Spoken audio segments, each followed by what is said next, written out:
బెల్లంపల్లి నియోజకవర్గంలో మాజీ ముఖ్యమంత్రి తెలుగుదేశం పార్టీ అధ్యక్షుడు చంద్రబాబు నాయుడు అరెస్టును ఖండిస్తూ టీడీపీ టీఎన్టీయూసీ నాయకులు నల్ల మాస్కులతో నిరసన తెలిపారు. టీఎన్టీయూసీ నాయకులు మనీరామ్ సింగ్ మాట్లాడుతూ చంద్రబాబు నాయుడు అక్రమ అరెస్టును ఖండిస్తూ స్కిల్ డెవలప్మెంట్ స్కామ్లో ఎలాంటి అవకతవకలు లేవని, వైఎస్ఆర్ పార్టీ చంద్రబాబు నాయుడిని అక్రమంగా అరెస్ట్ చేయించిందని, సిబిసిఐడి దర్యాప్తులో అవకతవకలు లేకుండా తేలిందన్నారు. లోకేష్ యువగలం పాదయాత్రను అడ్డుకొని ఆయనను కూడా అరెస్ట్ చేద్దామని పన్నాగం పడుతున్నారని అన్నారు. బడుగు బలహీన వర్గాల ఆశాజ్యోతి చంద్రబాబు నాయుడిని వెంటనే విడుదల చేయాలని, లేని ఎడల రాష్ట్ర వ్యాప్తంగా నిరసనలు, ధర్నాలు చేస్తామని వారు తెలిపారు.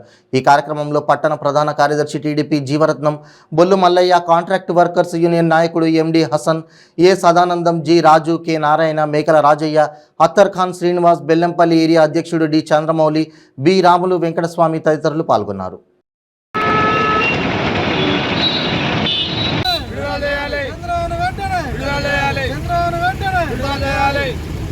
ముఖ్యమంత్రి తెలుగుదేశం పార్టీ అధినేత జాతీయ అధ్యక్షులు చంద్రబాబు నాయుడు గారి అక్రమ అరెస్టును ఖండిస్తూ ఉన్నాం. అదేవిధంగా ఆయన ఎలాంటి ఆరోపణలు, ఎలాంటి అవకతవకలు కూడా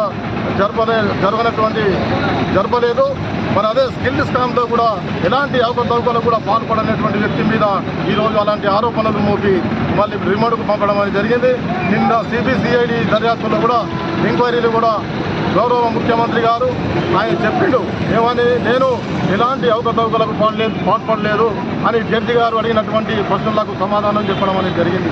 కాబట్టి ఇప్పటికైనా కానీ మరి మన గౌరవ ముఖ్యమంత్రి గారు కానీ ప్రధానమంత్రి ఇటువంటి రాష్ట్ర ముఖ్యమంత్రి కూడా అందరూ కూడా ఇటువంటి అక్రమ అరెస్టులను ఖండించాలని చెప్పి కోరుతా ఉన్నాం. ఇది జగన్మోహన్ రెడ్డి ప్రభుత్వం కక్షపూరితంగా ఈరోజు ఆయనను అరెస్ట్ చేయడం జరిగింది. ఆయనను వెంటనే విడుదల చేయాలని కోరుతా ఉన్నాం.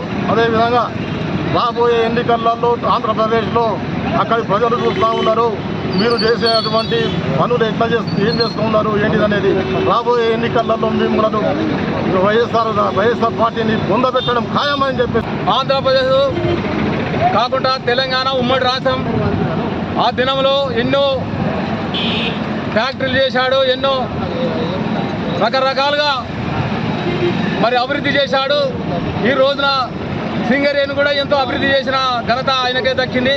అయినప్పటికీ ఈ రోజున ఆయనను ఏదో ఓ చిక్కులు పెట్టి, ఓ కేసులు పెట్టి ఆయన ఎవరు వీళ్ళందరూ కలిసి ఈరోజు ఆయనను అరెస్ట్ చేయడం జరిగింది.